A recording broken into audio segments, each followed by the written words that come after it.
Good evening and welcome back to Mystic Matters. We are the Greater Mystic Chamber of Commerce. Good evening, Kristin. Hello, Susette. Well, you know, sitting with you here every week Yes. is fantastic. It's fantastic. You know, we have a lot going on. Is You're there anything fun. going on in the town of Mystic? Well, we have the Learning Lunch sponsored Okay. by the Greater Mystic Chamber of Commerce on October 19th. Pathways to Growth is... I think that's a really interesting subject, I have to It's tell you. interesting. That has, We got to get people out there. maybe we should do a show on that. Well, that's probably longer than a half an hour show, but yes. So that Great. is October 19th. You can sign up at mysticchamber.org. Okay. It's $5 for lunch and great. learning. And who's the speaker? Richard Hughes. Okay. He's that's the name of his company, is Pathways to Growth. So he's like a consultant, and he talks about the other level of communication in business. I think it's wonderful because when you're in business, that's really important. We talked about interviewing.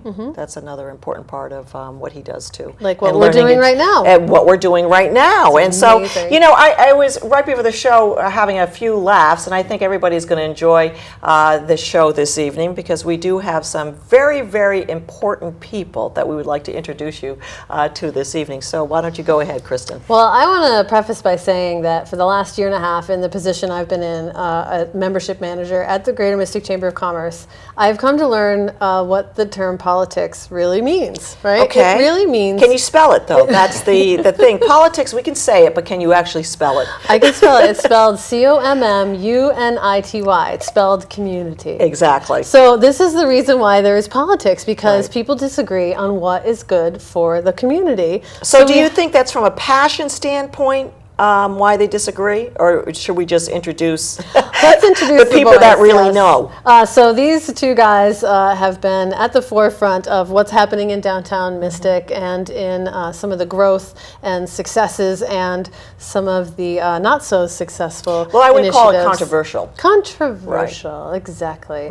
So Paige Bronk from the town of Groton, Economic and Community Development Manager. Welcome, Paige. Thank you. And Todd Brady, he runs Coastal Funding, which is a development company, yes, and also chairperson of the Downtown Mystic Merchants Association, doing a bang-up job, by the way.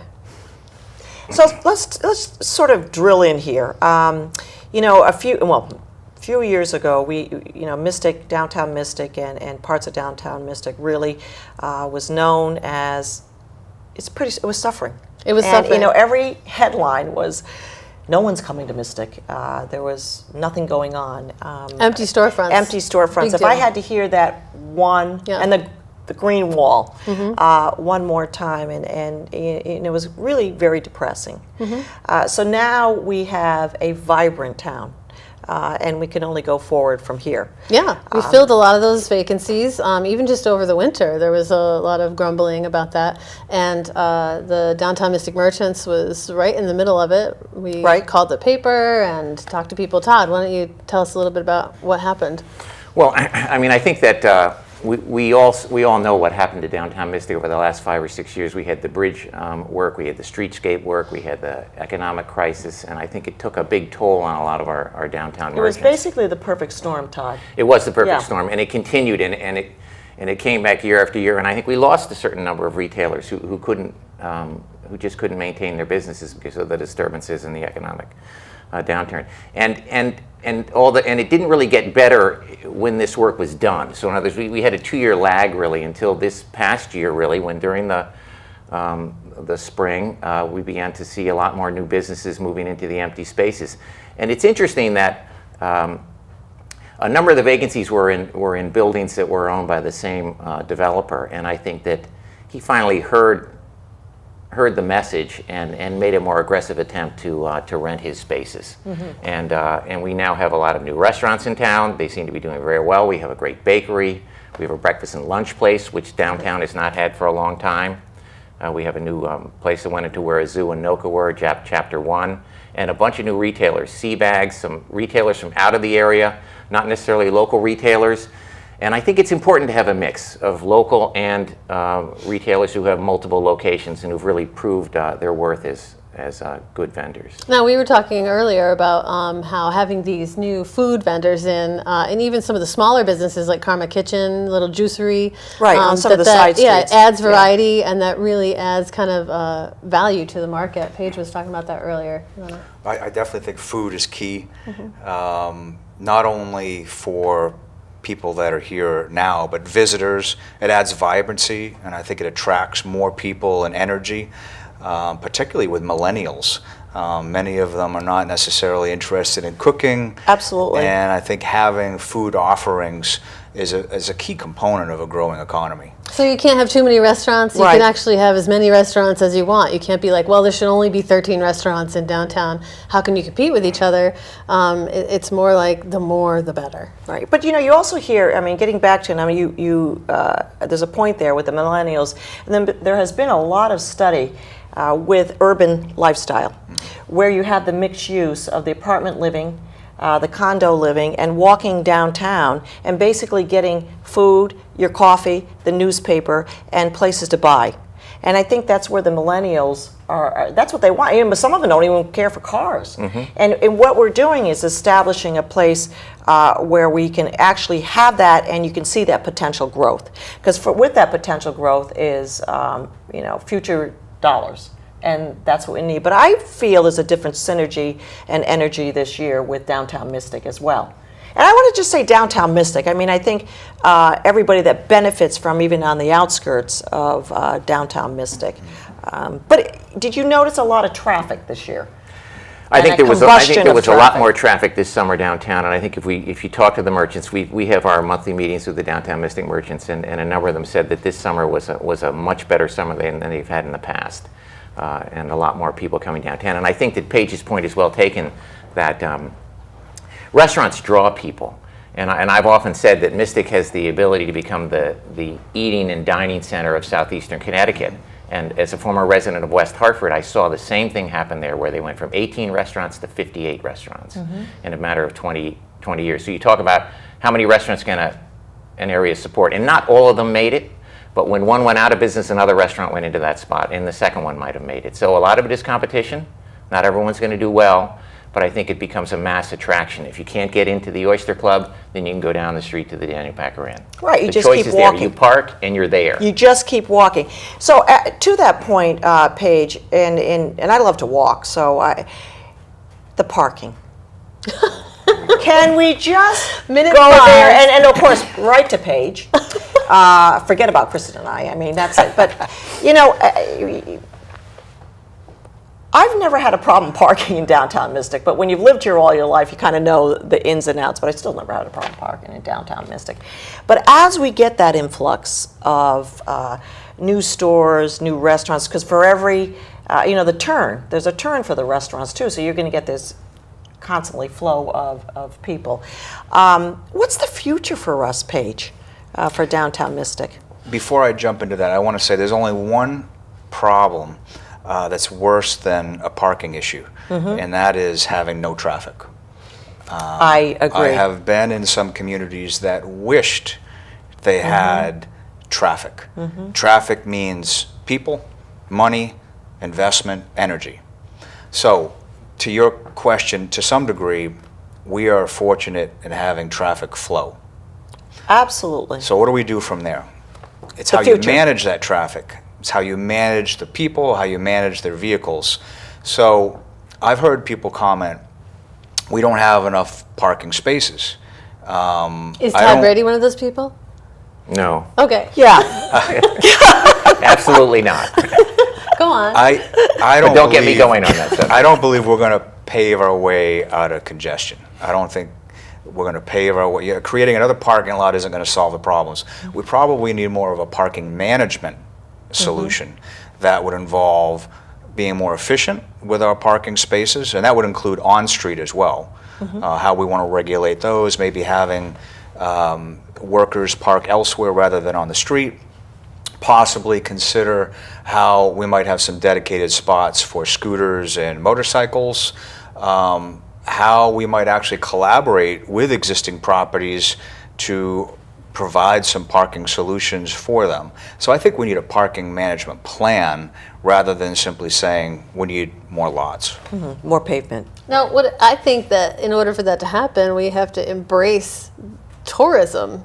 You know, like both sides of the river have to embrace that this particular section of Mystic carries this huge brand, and that working together, that would, if you embrace tourism, then you would be looking in that direction, and you would be more willing to treat it like it was a big park, you know, and because right now there's no municipality. You've got Town of Groton on one side, but what if suddenly we have this great parking management system on the Groton side, and what about the Stonington side? Right, yeah. You know? Well, and I think you raise a good point too when you talk about tourism and what Mystic was. A lot of people will talk about what used to be in Mystic, and they'll lament the loss of the BB Dairy, the general store, and some of these things, the hardware store and the drugstore. Well, the point being, let's take it back to how it was before. Well, the fact is that life has moved on. People have changed. Sure. They don't live the same lifestyle. So you're not going to get a drugstore in downtown Mystic again. You're not going to get a hardware store, and you have to accept that. And I think that you have to accept the fact that tourism is a big driver of this economy. I don't think a local business can make it solely on tourism, but I think they've got to be ready to serve the tourists, because that's what will drive their businesses. Right, if they're going to have a year-round. If they're going to have a year-round business. Year-round business. You know, and I keep going back to this sort of urban lifestyle with the millennials and sort of getting out of your car and start walking. You know what I mean? There's a lot of areas in Mystic that may be just a very short walk that you can find places to park. I myself don't mind walking a little bit to these, because I think you can embrace all areas of our downtown. I mean, what we're talking about today is exclusively downtown, but you know, Groton is a bigger part of downtown. You know, the Stonington side is a bigger part of downtown. But again, if that kind of flow, and we saw it this past summer, it really worked. I mean, we've been down there. We've been in the middle of it with Art Festival. It really worked. There were, almost 80,000 people going to all of the restaurants and things. So I'm in agreement. Oh my God, I'm giving an opinion, but hold that thought, because Paige made me do it. But I am in agreement. No, please don't quote me on this. That no, we don't need more pavement. I like the idea of a managing style. I think of Mystic as kind of a Back to the Future type scenario. People talk about mixed use as if it's a novel concept. It's been around longer than the suburban style development we've had. Yeah. And we're just kind of refining it again. So back in the day when there weren't cars, they survived. Right. And here we are. Millennials are probably the largest grouping of individuals or population that are not always desiring cars. Right. And they're gravitating to density and mixed use. So we're kind of having a resurgence of what we had over 100 years ago. Is there room for that? Is there room for development in that area that we're talking about, like the downtown Mystic area we're talking about? Only if we have some major changes to our zoning regulations. Dun, dun, dun, well, dun, dun, I was trying. Oh, you had to go there. You just had to go there. You know I had to go. We only host. However, if you notice, there is quite a distance here. So but let's talk about that. Paige is on board. He's just not as patient as we understand that. But let's get into that a little bit and sort of talk a little bit about the zoning. Well, I mean, I think that if you talk about density, we don't have tremendous density. We have pretty high density in downtown Mystic, but nothing compared to what it potentially could be if we loosened up a little bit. And I mean, for example, I own a piece of property in downtown Mystic on Water Street where we intend to build a hotel. We can't build that hotel now because the zoning and certain court cases that have gone down have prohibited us from doing so. And zoning, and Groton, to its credit, is rewriting its zoning regulations. I hope I'm still alive when it's done. I know. They tell me it's not going to take as long as they said initially. Todd, you paused there for a minute, and I was thinking, yeah. Well, what do you think? How long is it supposed to take? Yeah. Should be done yesterday. No. Yeah. I In your think, perspective, in reality, Actually, I agree with a lot of what Todd is saying. Government does work slower than maybe the private sector. However, I think to Groton's credit, we have other adjacent municipalities that are looking at us as a leader. We did a market analysis. We've done Great Blue phone surveys, zoning audit. We've put money towards rewriting our zoning code. We're light years ahead from some of our neighbors, and I give a lot of credit to the leaders within the town that have done that, our elected officials, town manager, department heads. So I think we're all working together. We have a consultant on the team right now that's actually moving this forward. And one of the details, one of the strategies that we have in mind is to try to simplify the approvals. And that can be done in a number of ways, trying to get away from special permits and more administrative approvals. But there are a number of efforts that we're trying to do. Lean programming, where we try to streamline efforts that's commonly done in the private sector. So we're pretty aggressive, I think, and we've already made a lot of progress. But within the next year or two, I think there'll be some substantial changes. So you're actually looking to the future. Yeah. Which is, a lot of the communities have been holding on to the past. Like Todd is famous for quoting, why we have to build everything to look like it's 1876. Like, what are we going to do in 2014? We could build things that maybe look 1977. You know. Well, yeah, and the point I've made is I'm a member of the Historic District Commission, and I've made the point in a number of talks I've given that there is no building that's been built on the Groton side of Mystic, which is in the Historic District, in the last 25 or 30 years that will ever go on the National Register of Historic Buildings, because they're all copies. They're copies of an older building. Right. And so when you look at a historic district, I think a lot of people look at a historic district and they say it's a static thing. But where's the stopping point? 1850, 1920, What clarifies that in that historic time? Is it 50 years, like an antique? Well, there is no standard, really. I mean, in the standard in the historic district is that you can't build anything that's not congruous with the neighborhood. Well, that's a pretty broad standard. And gray.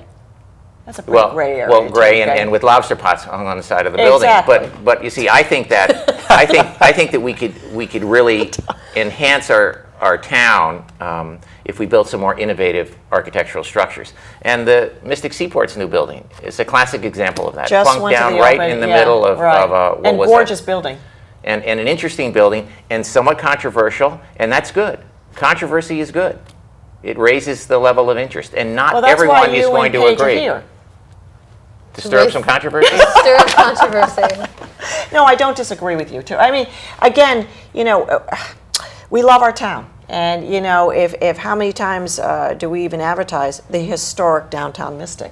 I mean, it's there, Todd. That's how we, come to historic downtown Mystic. If you think about that and what we are actually marketing, maybe there's some sort of play on that where we can, as we look to the future. But how do we market ourselves? Historic downtown Mystic. Like, you busted us. We're all like speechless because that's so true. However, look at Todd is looking at me. I'm telling you. Why don't you answer that question? You should see this look. Okay, that's like he's. But again, it's part of that marketing strategy. Yet there's sort of this double-edged sword, So I think I should be on these strategic plans. Well, maybe you should. But I think that when you talk about marketing Mystic, I think one thing you can talk about historic downtown Mystic, but I think you also have to talk about how are we changing, how are we evolving. What are the new businesses that are coming to town? Right. What are the new architectural structures that are being built? I mean, that's how you help market a town. You market it when you see the town growing. And I would point interestingly to when you compare, say, look at downtown Westerly now. Westerly is seeing tremendous growth. Absolutely. And not only growth in the downtown, but also in the outer areas. A lot more construction, a lot more development. Growth which arguably Groton should be seeing too, because they're very similar towns. So Groton has a lot of strengths that Westerly doesn't have. Groton has Electric Boat, Groton has Pfizer, Groton has the Navy base. And yet the amount of development that we've seen in Groton in the last 10 years pales in comparison to what has happened in Westerly. Absolutely. And so why is that? Yeah. Why is that, Paige? You're right on the spot. I mean, even like downtown Groton. I mean, what I'm saying is downtown Groton. I think that our market analysis provided a lot of indications for where we're at and where we need to go. One of the top recommendations that was provided was to improve our sense of place. And that may seem odd to people. They might say, hey, Groton has an excellent quality of life. A sense of place is something you know you have when you've arrived and you know it's special. Mystic has a very high sense of place. Downtown Groton needs to work towards improving its sense of place. We also have learned that we have certain needs here that aren't necessarily being satisfied. There's a need for more apartments and condos that meet a more contemporary standard. You marry that with the EB's growth over the next few years. Huge. That will be a catalyst for change. We also know that there's a need for improved retail. It's not enough to say we have X square feet of retail. What type of retail? Is it satisfying the needs of your local consumers? We're finding that it's not. So we have to draw people in. And I think we have to do a better job making investments in our communities. And we've begun doing that with roadways, signage, and all of the other improvements that we're making. But we need to do a better job. And once the word is on the street that Groton is serious about attracting business, it will attract more. I think we've already seen somewhat of an uptick, and we're doing our best to put Groton on the map. We're doing a lot of advertising. We're focused on doing a dedicated economic development website right now, which will be unveiled in 2017. We need to get the word out as to what Groton offers people and investors, and I think we're going to find more to come. And so they're going to be tailing on the Mystic brand as well. You're going to be using part of that, of course, to attract people. Definitely. Mystic is a success story. So when people ask, can mixed-use development really work? Do people really want to live in a small-scale apartment unit? There isn't enough parking. Will they really live there? Mystic is an example that it does work. And I think that we can expand that type of development throughout Groton and continue to improve Mystic. But I like that, what you said, sense of place. And the community's got to wrap their heads around that too. As people come in, you're absolutely right. You put your, that pitchfork in the ground or whatever, the shovel in the ground, and you know if you want to be there or not. Right. But the community also has to buy into it, that this is a sense of place. So how do we get that out there to the public and say it's a great place to live? But you got to be proud of it. You have to be proud of it, and you have to be proud of. I don't know how many times we've said tonight on the show, Mystic, Mystic, Mystic. I think for the four of us here, we're actually proud of that brand, and we like the fact that we can all be a part of it for its particular growth. I think. Anyways, so Todd, just give me any surprises out there. What else is opening up in downtown Mystic? Surprises? Well, not surprises. Well, Anything you can talk share. about growth, and we wonder, how much do people really want to grow? When is it going to burst at the seams? Stop talking politics. See, this goes back. She likes to bring it back. I want to grow, but no. Well, because that's what we run into. Because the sense of place is mine. Yes, exactly. It's a big issue. It's still a very provincial area, and I think it's an issue for all of Connecticut, quite honestly. That we tend to be pretty provincial, and we're very slow to change, and we're very slow to move. And I think it's really hurting us now economically. And it's interesting, as I said, I spent a lot of time in Rhode Island. It seems more vibrant there. I'm not quite sure why. Wait, where in Rhode Island? Where are we talking? It's whether it's Westerly, Newport, Narragansett, Providence. I think those areas are more on fire economically than is Connecticut in general. And we're not with it, Todd. We're not with it, and as a business person, I consider myself we are heavily regulated. Yes, we are. I don't disagree with that. It's not that you can just get rid of all your regulations and everything, but I think that you can tone things down. And to this day, I think even with the Groton Planning Department, I've talked to some developers who've recently got approvals and certificates of occupancy, and it hasn't always been smooth sailing. Right. They've gotten nitpicked. Right. On a lot of things, and I think that should stop. But it's also putting the right people in place, and I think Paige has done a really great job. We have a great new planner, John Reiners, who's the head of the department there. We've got a was great big new, addition. We've got some other economic development people working with him. Jason Jason Vincent in Vincent Stonington. has in been very good in Stonington. Very progressive, Absolutely. forward-thinking individuals, which we have needed for quite some time. Right. So there is an issue. I'm sorry. Go ahead. No, go ahead. I just wanted to follow up. I actually believe that more importantly than the regulations or cutting through the bureaucracy, it's a philosophy. It's a cultural shift. And when people understand that they're to help others to actually achieve a certain goal rather than simply move paper along or abide by this reg, if they understand that their job is to try to help grow and they can make a difference in the economy and the sense of place in the community, I think that cultural shift is the most important. It probably is more important than the regulations themselves. It might be a role for the Greater Mystic Chamber of Commerce, I must say. Oh, I absolutely. I mean, I would like to see that. You know what I mean? I think Todd and I would love to see that as we go forward, and I think we're working together to try to make that happen. So one of the issues that gets brought up because of growth, for instance, is there is a noise issue in downtown, which I come from communities where this has happened before. Well, you're really tough Vibrant, tonight. large, you know, and small communities where there's music at night and things are happening for the young people, and then all of a sudden the residents, when I was in Sarasota, it was like these huge condos that were 27, stories high, and they didn't want the bars downstairs playing music late at night. So it's come to our attention that some people are complaining about this. It's an issue now. It's an issue which we expect to hear about tomorrow morning. Well, it won't be was tomorrow in the morning past. when this Oh, you my see this goodness. show, but about one of the new restaurants downtown that is creating is playing music and people are complaining. And my answer to that is really pretty simple. And as the owner of Factory Square, it's something that we tell all of our tenants when they rent an apartment there. This is You what are you got. living in downtown Mystic. Yes. You are not living out in North Stonington on some cow dairy farm. And and with downtown living comes noise. And if it's not something that you want to hear or have to deal with, then you really shouldn't live there. We did the same thing when we sold our condos on Water Street. We said if you're looking for a pastoral, quiet environment, you should not buy a condominium here. So I think that's how you have to partially address They it. have to do their homework, Todd, and I know we only have a few minutes here to wrap up, but I even say, listen, if you want someplace quiet, there's always property near a cemetery. Okay.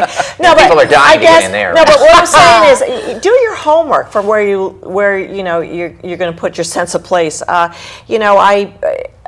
People have we have an opportunity now here in downtown Mystic.